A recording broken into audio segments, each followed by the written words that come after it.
Boa tarde, pessoal. Vamos fazer aqui a correção das questões do nosso assunto, né? Questões que vocês vêm respondendo desde o primeiro dia de aula. Cada aula responde algumas. E agora nós vamos corrigir todas. Vou deixar um card de devolutiva para vocês devolverem aí, colocar uma foto da atividade corrigida. Lembrando que essa foto ela serve para confirmar a presença nas aulas, certinho? Então vamos lá. A primeira questão é: que fatores contribuíram para a centralização do poder nas mãos dos reis durante a Baixa Idade Média? O processo foi resultado de um conjunto de fatores, entre os quais a expansão do comércio, crescimento das cidades e o enriquecimento da burguesia. Né? Entre todos os fatores que tiveram, os principais, a gente pode destacar isso: a expansão do comércio, né, o ressurgimento do comércio, né, e o crescimento, o desenvolvimento das cidades e com o desenvolvimento do comércio, o surgimento e enriquecimento dessa classe chamada de burguesia, que eram pessoas que não tinham mais ligação com a terra, tinham ligações com as atividades comerciais. A outra questão, a segunda, é que grupos sociais estavam interessados nessa centralização, ou seja, na centralização de poder, e quais eram as razões desse interesse. Ou seja, os grupos sociais, quais eram esses grupos sociais que queriam essa centralização e por que elas queriam, né? Para os nobres, as pessoas ligadas à nobreza, que estavam voltando das cruzadas, né, que são guerras religiosas durante a Idade Média, e encontraram suas terras arrasadas, abandonadas, eram vantajoso apoiar um Estado forte e centralizado em troca de alguns privilégios. Né? Então, esse era o interesse do nobre. Para a burguesia, né, os grandes comerciantes, a centralização do poder significava o uso de uma mesma moeda, o que facilitaria o comércio, né, e de um padrão único de pesos e medidas, né, o que facilitaria as suas atividades.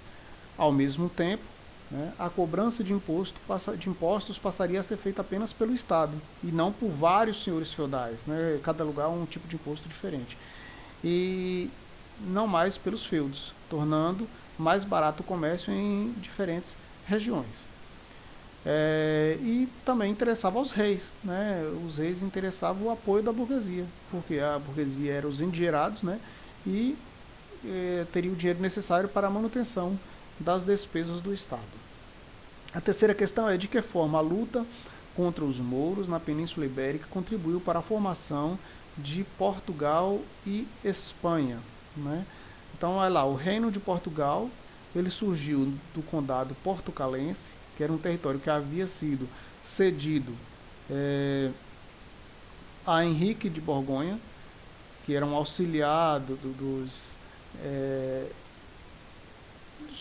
na luta contra os mouros, né? Então, em 1139, Afonso Henriques, que era filho do Henrique de Borgonha, ele proclamou a independência do condado, né? E aí fundando o Reino de Portugal.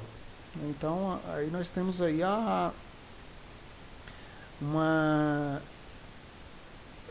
o surgimento, né? A separação desse condado, né? Formando o Reino de Portugal. Já no caso da Espanha, o Estado da Espanha ele surge através do casamento do rei de Castela, do rei de Aragão, né, que é o Fernando, e da rainha de Castela, a rainha Isabel. E aí, juntos, né, eles se casaram, uniram em um único território, tanto Aragão quanto Castela, e aí, juntos eles promovem uma guerra de expulsão dos mouros do último reduto, né, do último território que os mouros ainda ocupavam na Península Ibérica, que era a região da Granada. E aí, juntos, eles conquistam a Granada e está formado o Estado da Espanha, o país da Espanha. A quarta questão: por que é possível afirmar que a Guerra dos 100 Anos contribuiu para o fortalecimento das monarquias francesa e inglesa? Né? Porque com a Guerra dos 100 Anos, os monarcas, tanto franceses quanto ingleses, né, precisavam fortalecer seus exércitos nacionais. E aí esse fator, né, que auxiliou o processo de centralização política. Para estar ali na guerra, eles precisaram fortalecer, né, o seu poder, né, com a criação de um exército do país, um exército nacional. E aí, além disso, né, a guerra ela acabou destruindo os campos e tendo uma série de instabilidades para as populações locais, né? E aí muitos dos nobres, donos dessas terras, eles precisavam de um apoio para manter os seus privilégios e evitava revoltas. E aí a figura do rei seria, com um exército, seria muito importante para esse apoio, para conter rebeliões de camponeses, né? Isso contribui também para o fortalecimento do poder dos reis. A quinta questão é: podemos afirmar que a Península Itálica e o Sacro Império Romano Germânico também construíram países centralizados? Justifique. Não foi um país centralizado, né? Na Península Itálica, as cidades se constituíam como unidade político-administrativas independentes umas das outras, ou seja, cidades-estados, não passando por um processo de centralização política na Península Itálica. No Sacro Império Romano Germânico, houve uma tentativa de centralização, né, com a coroação de Otto I em 962. No entanto, aos poucos, esse território eles foram se tornando independentes, né, pois os príncipes locais eles eram muito mais influentes do que o imperador romano germânico. A sexta questão: o que foi a querela das investiduras e qual foi a solução encontrada para o conflito, né? A querela das investiduras foi um movimento de insatisfação dos clérigos contra os imperadores do Sacro Império, que exigiam ter direito de nomear bispos, né? Os imperadores que atuavam como autoridades político-religiosas, né, nos seus domínios, né, buscavam estabelecer um poder sobre a igreja e desafiava a autoridade papal, que era uma autoridade lá considerada dentro daquele império uma autoridade estrangeira, lá de Roma.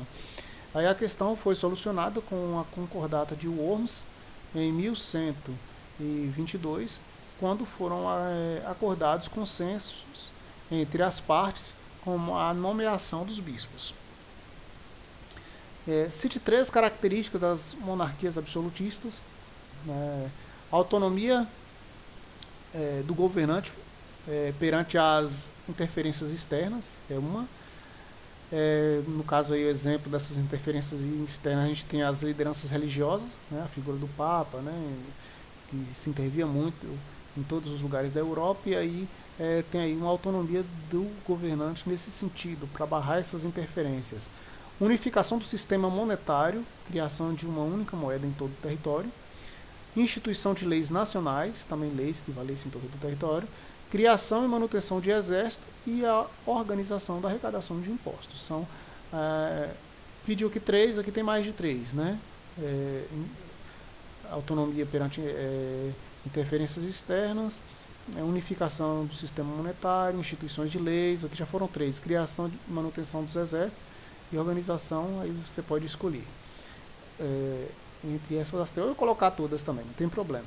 Qual é o nome do conjunto de medidas adotados pelas monarquias absolutistas, né? O mercantilismo.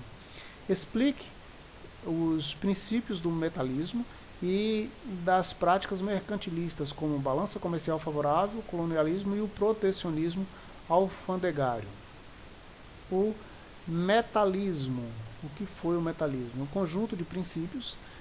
É o princípio, né, que define a riqueza de um estado pela quantidade de acúmulo de metais preciosos, ou seja, o estado ele é mais rico quanto mais metais preciosos ele tem acumulado nos seus cofres, né, ouro e prata.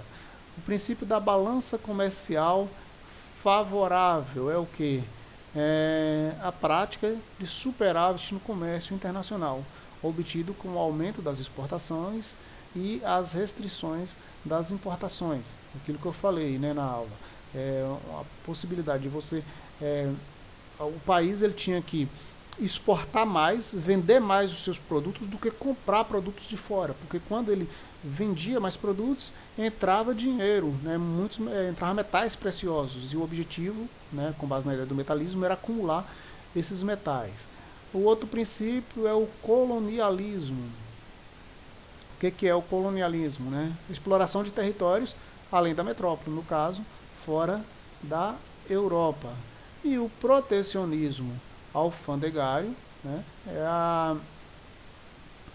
é a prática da cobrança de impostos e taxas pelo governo para combater a concorrência de produtos estrangeiros no mercado interno. Ou seja, quando fosse alguém do país importar algum produto que esse produto era produzido no território nacional, o governo colocava uma taxa de imposto ali bem forte para evitar essa concorrência e acabava desestimulando a importação e a utilização dos produtos nacionais. Então é isso, eu vou deixar em PDF as questões aqui abaixo, vocês corrigem e poste, por favor, no card de devolutiva. Até a próxima aula.